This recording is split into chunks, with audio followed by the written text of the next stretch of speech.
우리 채널은 고품격 주식 재테크 전문 채널이죠. 네. 그래서 기본적인 경제 지식이 어느 정도 약간 있으셔야 이해가 되는데, 한 중학생 정도, 이 정도 이상은 되셔야 이해가 가능합니다. 초등학생 분들은 조금 이해가 어려울 수도 있다. 이 점은 좀 감안해 주시고요.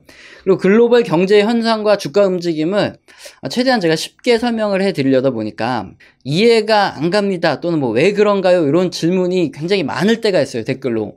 그래서 이해가 바로바로 되도록 사실과 약간은 좀 다르지만 그냥 이해하기 쉽게 하고 넘어가는 이런 것들도 몇 개는 있어요. 근데 오늘은 그것들 중에서 가장 중요한 거, 그러니까 앞으로 뭐 부동산 시장이든 주식 시장이든 이 흐름을 이해할 때 가장 중요한 거, 이 부분을 하나 설명드릴 거예요. 최대한 쉽게 한번 설명을 드릴 테니까. 앞으로 금리 인상도 예정돼 있고 인플레이션도 굉장히 심하죠. 그때 주식과 부동산이 어떻게 움직이고 우리는 어떻게 대응해야 되는지 예측을 좀 제대로 하기 위해서 제대로 알고 가는 시간을 가져보도록 하겠습니다. 가끔 얼굴이 이렇게 뭐 허여멀건한 게 해상도가 좀 딸리는 거 아니냐, 캠을 좀 사야 되는 거 아니냐, 이렇게 말씀 주시는 분도 많은데, 이거 캠이 국민 캠입니다. 로지텍 C920이라 그래서 굉장히 좋은 건데, 이거를 쓰면은 뽀샤시하게 굉장히 얼굴이 잘 나온다 그래서 샀는데 똑같아요. 네. 원래가 잘생긴 사람들이고 뭐 괜찮은 사람들이 이 캠도 잘 먹히는 거지, 원래 잘 못생긴 사람들은 이거 써도 똑같습니다. 그러다 보니까 어떻게 해야 되냐, 화면을 최대한 밝게 해가지고 이게 잡티 같은 거를 싹 없애가지고 이렇게 하는 거예요. 너무 자세하게 이렇게 얼굴을 공개하면은 봐줄 수가 없기 때문에 이렇게 허여멀건하게 이렇게 해상도가 좀 떨어지게 하는 점 양해 부탁드리고요. 어차피 뭐 얼굴 보는 것보다 이 내용을 보는 게 중요하니까 그렇게 봐주시기 바랍니다. 그림부터 한번 볼까요? 붉은 선이 미연준이 돈 풀기를 했다. 얼마를 많이 풀었냐, 이걸 알 수 있는 거예요. 전문 용어로 말하면 본원통화. 지금부터 자세하게 설명드릴 거고, 그리고 이 푸른 선은 뭐냐, 미국의 주택가격 인덱스입니다. 일단 이 그림만 먼저 보고 한번 생각을 해볼게요. 우리가 상식적으로 보기에 최근에 부동산 가격이 왜 이렇게 올랐냐 그럴 때 미연준에서 돈을 엄청나게 많이 푸니까, 그러니까 부동산 가격, 주택 가격이 오른 거 아니냐 이렇게 얘기를 하는데, 사실 데이터 가지고 보면은 그렇지 않아요. 반대로 움직이는 경우가 한두 번이 아닙니다. 지난 2006년부터 해가지고, 그러니까 2006년 말이죠. 그러니까 2007년부터 사실 미국 주택시장이 계속 하락을 했어요. 횡보를 하다가 2008년부터 본격적으로 떨어졌는데, 그때부터 한 2012년, 2013년까지 미국 주택가격은 계속 떨어집니다. 그러면은 그때 미 연준이 가만히 있었냐? 아니요, 돈을 어마어마하게 풀었어요. 이때 QE 1, 2, 3 해가지고 돈을 무진장 풀었음에도 불구하고 부동산 가격은 떨어지죠.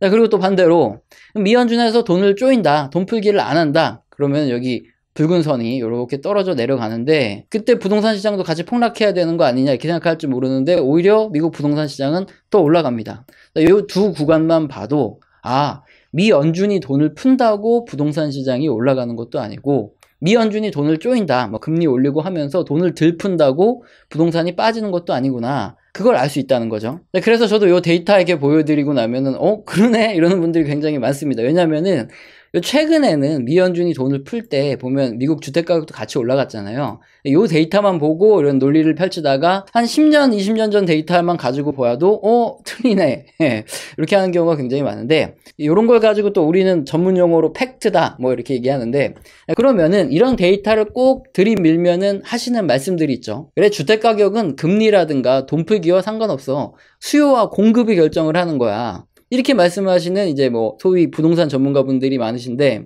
그것도 사실 틀렸습니다. 이게 대체 뭐 하는 거지, 우리가 알고 있던 상식 다 틀렸단 말인가, 굉장히 좀 충격적이실 수 있는데, 오늘은 우리가 이렇게 상식처럼 그냥 알고 받아들이고 있는 것들이 얼마나 좀 잘못 전해지고 있는지, 그리고 또 전문가라는 사람들이 자기 주장이 옳다는 것을 말씀드리기 위해서 그 잘못된 경제 지표를 가져와서 우리를 어떻게 설득하고 있는지, 이거를 한번 명확히 알아보자는 거죠. 자, 그러면은 부동산도 그렇고 주식시장도 그렇고 실제로 뭐에 따라 움직이냐, 결론을 말씀드리면 이 지표입니다. 자, 근데 그림 봤더니 벌써 좀 짜증 나시죠? 무슨 갑자기 M2 뭐 통화량 나오고 무슨 본원 통화 나오고, 이거 딱 봐도 굉장히 어렵겠다, 나 오늘은 머리 터지겠다 생각하실 수 있는데, 아무것도 아닙니다. 알고 보면 용어만 조금 어렵게 하는 거지 경제는 정말 아무것도 아니에요. 제 설명만 듣다 보면 그냥 술술술술 쉽게 이해가 되실 테니까 쫄 필요 없습니다, 하나도.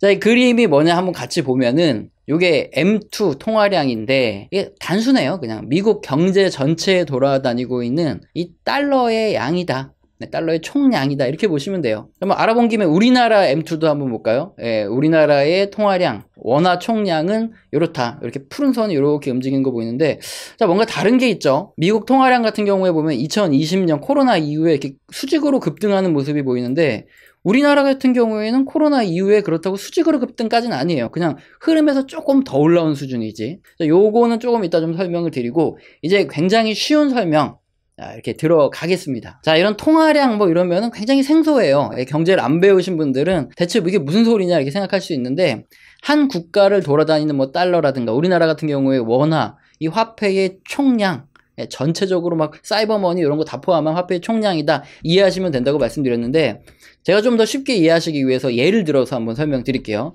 현대 자본주의에서 한국이라는 정부가 처음으로 들어섰다고 하겠습니다. 뭐 쿠데타를 일으키든 뭐 어쨌든 해가지고 조선에서 한국으로 최근에 딱 넘어왔다고 할게요.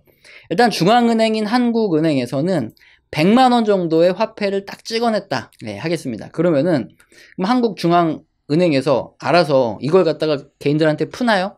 아니면 주고 싶은 사람들한테 그냥 직원들한테 인센티브 줘가지고 그냥 쫙 뿌려버리나요? 아니죠.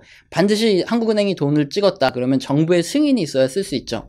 정부가 100만원의 국채를 발행을 합니다. 그래서 이 증서를 한국은행에다가 딱 주고요. 100만원 현금을 정부 금고로 딱 가져오죠. 그리고 사람들한테 세금 있죠. 이거를 반드시 한국은행권, 요번에 우리가 발행한 정부 은행권으로만 돈을 받겠다 이렇게 공표를 딱 해버려요. 그러면은 문제가 하나 생기죠. 상평통보밖에 없고 뭐 이런 거밖에 없는데 대한민국 정부 화폐? 이거 어떻게 구하지? 어떻게 할까 하잖아요. 그럼 일단 쓰던 상평통보도 한 일정 비율로 뭐 교환을 좀 해줘요. 좀 안 좋게 교환을 해주겠죠. 하지만 이제 농산물이나 광물, 뭐 직접 만들어낸 제품 이런 거 가지고 정부에 가지고 오면은 교환할 수 있는 데서 한국은행 화폐와 물물 교환을 해주죠. 그러고 나서 이제 상평통보 걷어들인 다음에 전부 다 폐기를 합니다. 그럼 이제 조선시대의 화폐는 싹 사라지고 대한민국 정부가 발행한 지폐로만 사람들이 거래를 하는 경제가 만들어지기 시작하죠. 정부가 발행한 종이, 화폐가 국민들한테 부담없이 거래의 수단으로 만들어지는 이런 과정은 이해가 되셨을 겁니다. 그런데 돈을 많이 들고 있으면 사람들이 불안하잖아요. 네. 부자라고 소문이 나면 매일 밤 강도가 듭니다. 그래서 편하게 잘 수도 없고요.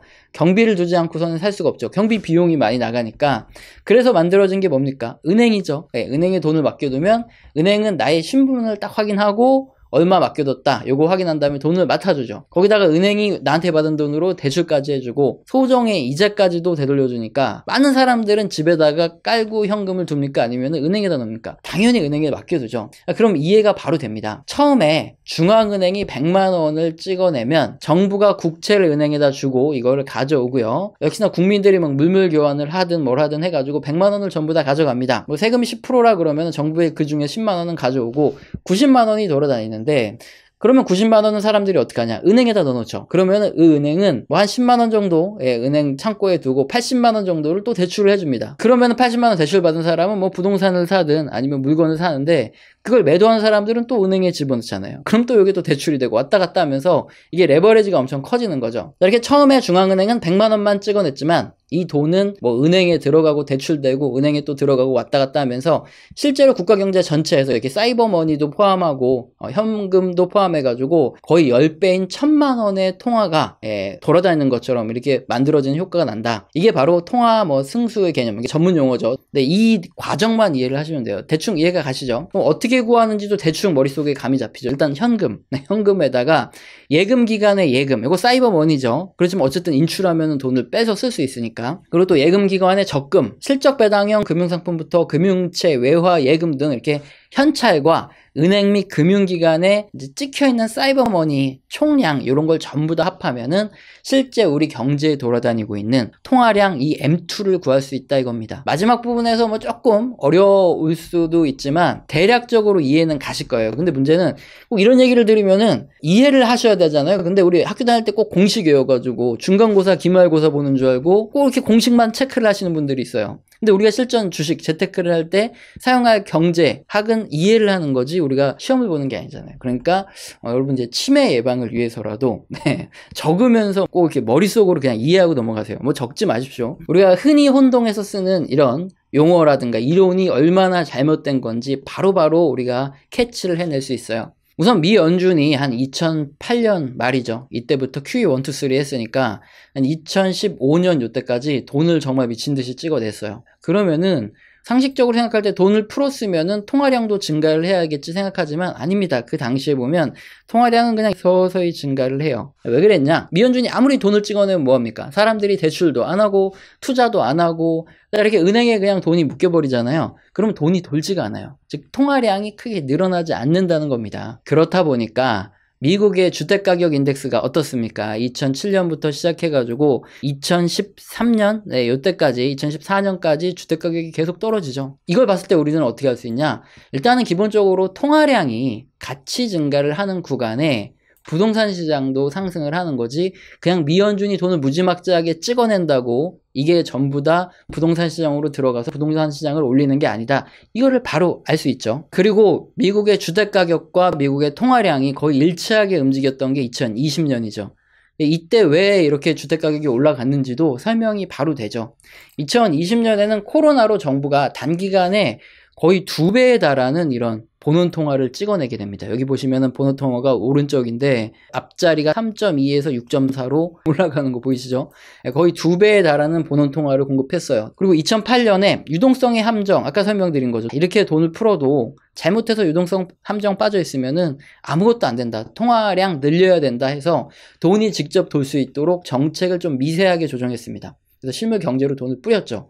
그래서 M2 증가의 효과가 이렇게 엄청나게 잘 나타났어요.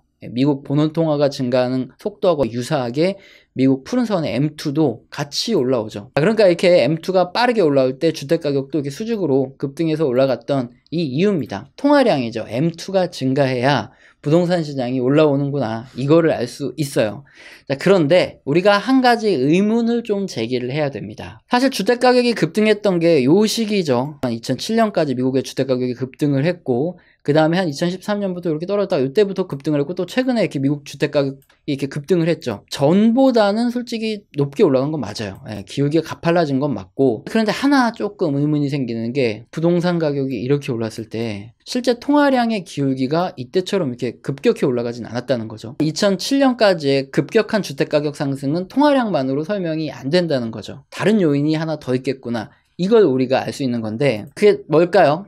소비자 물가지수? 인플레이션이 급등하니까 주택가격이 올라갔다? 아니죠. 아까 말씀드린 대로 M2 통화량 증가는 소비자 물가지수랑 굉장히 연관성이 크다고 말씀드렸죠. 소비자 물가가 올라가니까 인플레이션 때문에 미국 주택가격이 엄청 올라갔다. 그러면 이게 똑같이 나와야 되는 거죠. 근데 이거 소비자 물가지수는 오히려 이제 M2랑 좀 비슷하게 오히려 더 움직였죠. 자, 답은 여러 가지 요인으로 투자의 심리의 변화가 일어나서 전체 통화량 중에서 일부 자금이 부동산으로 살짝만 이동하기만 해도 부동산 가격이 크게 오른다. 이게 단기적인 부동산 시장을 결정한다는 거예요. 뭐 수요 공급에 문제가 될 수도 있고 인플레이션 우려가 될 수도 있어요. 근데 그런 것들은 오히려 뭐 다소 복합적으로 작용을 할 수 있는 그런 부차적인 문제고 부동산 시장에 투자되는 자금의 심리가 어떻게 변화했냐 이거에 따라서 극히 일부의 자금만 들어가기만 해도 부동산 시장이 급등한다는 거예요. 자, 여기 그림 보시면은 MBS입니다. 주택담보대출 저당 증권이고요. M2 통화량에 비해서 솔직히 거의 미미합니다. 거의 뭐 한 10분의 1 수준인데 이제 부동산 가격이 거의 2배로 올랐던 2020년 이후 이때 보시면은 이 상승폭 있죠. 거의 1%인가요? 전체 M2 통화량 중에서 한 뭐 1, 2% 정도 요거만 살짝 올라가도 부동산 시장이 미친듯이 올라간다는 거예요. 이게 왜 그러냐면은 부동산 시장이 오를 것 같다는 이 심리 때문에 자금이 몰린 건데 부동산 같은 경우에는 주식이랑 좀 다른 게 있어요. 물건별로 정확한 가치 판단을 내리기 좀 힘듭니다. 주식 같은 경우에는 이익도 있고요. 보유한 자산도 있고 너무 명확한 기준이 있어요. 근데 부동산 같은 경우에는 자, 이 똑같이 붙어있는 부동산이고 똑같이 옆에 있는 집인데 이거에 대해서 명확하게 뭐 이 순이익이 얼마가 나오고 아니면 자산이 얼마고 이런 것들을 막 명문화해가지고 딱딱 정해놓지 않았다는 거죠. 그러다 보니까 주로 부동산을 가격을 매길 때 뭐를 사용합니까? 비교법을 사용하죠. 옆집이 5억에 거래되다가 갑자기 6억에 거래됐다. 그럼 나도 이거 5억에 거래 안 하고 6억에 내놓는 거죠. 그러면 또 우리 옆집은 어떻습니까? 당연히 5억에 거래 안 하고 6억에 내놓고 이렇게 하면서 전체적으로 인근 부동산 가격이 쭉쭉쭉 올라가기 시작하는 거예요. 그러다 보니까 인근의 부동산 가격이 오르면 쭉 오르고 갑자기 뭐 급매물이 막 나오거나 속출하면은 힘든 사람들은 매도를 하고 그러면서 일부의 거래가 체결되면서 가격이 떨어지고 또 그거보다 가장 부동산 가격을 정확하게 반영하는 거는 경매죠. 어쨌든 주식처럼 이렇게 데이터가 명확하게 사실상 뭐 경매의 가격과 실제 거래 가격 이런 것들을 연합해서 산출하거나 그렇게 하지 않죠. KB 시세 뭐 이런 걸로 해가지고 실제로 거래되는 가격 가지고 산출을 하기 때문에 거래량이 아예 없고 그러면은 뭐 그냥 유지되어 있고 뭐 이래요. 자, 그래서 부동산 같은 경우에는 장기적으로 통화량이 증가함에 따라 주택 가격이 올라간다. 이거는 맞다. 자, 그런데 단기적으로 주택의 가격을 결정하는 요인은 가장 큰 게 바로 심리적인 요인으로 전체 자금 중에서 뭐 1, 2% 내외의 자금, 그것도 엄청나게 큰 거죠. 이런 자금들이 움직임에 따라서 부동산 시장이 크게 급등하거나 빠지거나 이렇게 된다 보고 있는 거죠. 우리나라의 경우를 보면 심리가 작용을 많이 하는구나, 이걸 확실히 알 수 있어요. 우리나라 부동산 시장이 본격적으로 상승을 한 시기가 2015년 이렇게 볼 수 있는데, 이때가 굉장히 중요한데, 보시면은 M2 증가율이 뭐 이렇게 올라가거나 그러진 않습니다. 조금 이렇게 기울기가 높게 올라가고, 더 중요한 건 이제 전년비 증가율이 여기 친절하게 계산이 돼 있는데, 근데 2014년, 5년 그때부터 부동산 시장이 이렇게 올라갔는데 오히려 증가율은 더 떨어집니다. 그리고 또 하나, 미국의 M2 증가율과 우리나라 M2 증가율을 비교를 해보면 통화량, 2020년 미국은 이렇게 수직으로 올라갔으니까 부동산이 수직으로 올라갈 수 있다 생각할 수 있는데, 우리나라 같은 경우에는 2020년 코로나 이후에도 그렇게까지 이렇게 통화량이 많이 늘지 않았어요. 이렇게 그어보면은 평균적인 수준보다 조금 더 높게씩 조금씩 올라가고 있는 건데, 그렇다면 부동산 가격도 이렇게 가야 되는데 아니죠, 이렇게 가죠. 그래서 여기에 심리적인 요인이 더 크게 작용을 한다, 이걸 봐야 된다는 거죠. 자, 그러면은 쉽게 정리를 해볼게요. 우리들은 뭐 상식적으로 외부 미디어의 노출에 따라서 미연준이라든가 중앙은행이 돈을 엄청나게 풀었으니까, 그러니까 부동산 가격이 올라가고 뭐 주식시장이 올라간다, 그냥 이렇게 이게 진리처럼 받아들이고 거기에 믿고 있었어요. 그런데 하지만 이게 맞지 않았죠. 중앙은행이 돈을 얼마나 찍어내느냐 알 수 있는 보는 통화와 실제적으로 뭐 주택가의 관계 반대로 움직이는 적도 많았고요. 실제적으로 M2라고 하는 광의의 통화량이 중장기적인 주택의 가격을 결정하는 이런 요인이었다, 이걸 알 수 있었고, 또 단기적인 주택가격, 부동산의 움직임은 M2와도 또 명확하게 일치하지는 않기 때문에 여기에 또 하나의 단기적으로 부동산 가격을 움직이는 요인은 오히려 심리적인 요인에 의해서 투자 심리가 많이 늘어났다. 근데 그 원인은 뭐 단 하나, 무슨 수요 공급이라든가 아니면 뭐 인플레이션이랑 이런 게 아니라 이런 다양한 요인이 복합적으로 작용해가지고 심리가 개선됐을 때 전체 자금이 일정 부분만 들어가도 비교법에 의해서 부동산 가치가 전체적으로 상승을 하더라, 이렇게 평가를 내린다는 거죠. 따라서 우리는 단순히 2022년 올해 미연준이 금리를 올리고 돈줄을 조인다, 이런 것만으로 뭐 올해 부동산 시장이나 내년의 부동산 시장의 가격을 전망하는 거는 별로 좋은 건 아니에요. 단기적인 움직임은 오히려 부동산 시장의 투자 심리, 자금이 어떻게 이동하는지 이걸 더 관찰할 필요가 있다. 그래서 우리가 부동산 시장을 확인을 해야 되고, 다음으로 주식시장 전망도 약간 유사한데요. 일단 연준이 돈 풀기로 엄청나게 돈을 풀면 주식시장은 올라갑니다. 부동산하고 좀 다르게 보는 통화가 막 공급되고 하면은 심리의 영향으로 주식시장은 확실히 올라가는 건 맞아요. 통화량과 상관없이. 그렇지만 미연준이 금리를 조이고 보는 통화량을 줄인다고 해서 반드시 주식시장이 역시나 꺾이는 건 아니죠. 오히려 경기 흐름의 정점까지 이렇게 뭐 등락을 보이면서 결국엔 우상향하다가 버블이 생기고 그 이후에 폭락을 하기 때문에 주식시장의 움직임은 조금 부동산과 다르게 움직인다, 이게 핵심입니다. 영상 하단에 저희 후원 계좌가 이렇게 딱 나오죠. 영상 설명란에 여기 보시면 가끔 자주는 아니라도 후원해 주시는 분들이 있습니다. 제가 많은 도움이 됐는지는 모르겠지만 식단 대접 한번 하고 싶은데 못하니까 맛있는 거 사드세요 막 하면서 보내주실 때 굉장히 감사하더라고요. 저는 뭐 많지는 않기 때문에 좀 더 굉장히 감사해서 저도 뭐 해드릴 거 없을까 하다가 한 달 교육을 계속 진행을 하고 있어요. 경제 지표 변화라든가 산업 변화, 그리고 종목들은 어떻게 움직이고 우리는 어떻게 하면 돈을 벌 수 있을지, 제 노하우를 한번 저도 너무 감사하잖아요. 제가 뭐 해드린다 이런 것도 없었는데 그냥 보내주시고 이러기 때문에 너무 감사하기 때문에 저도 뭐 감사의 표시를 하고 있습니다. 그냥 교육을 받으려고 뭔가 후원을 하신다고 그러면 저는 옳지 않다고 보고요. 자, 도움이 정말 되셨으면은 뭐 한 5만원 이상은 후원해 주셔야 저도 교육하는 맛이 나니까 메일 꼭 주십시오. 그러면 제가 한 달 교육을 업데이트된 내용으로 계속 진행을 해드리도록 하겠습니다. 자, 오늘 영상도 마음에 드셨다면 구독과 좋아요는 꼭 눌러주시고요. 지속적으로 시청 부탁드립니다. 감사합니다.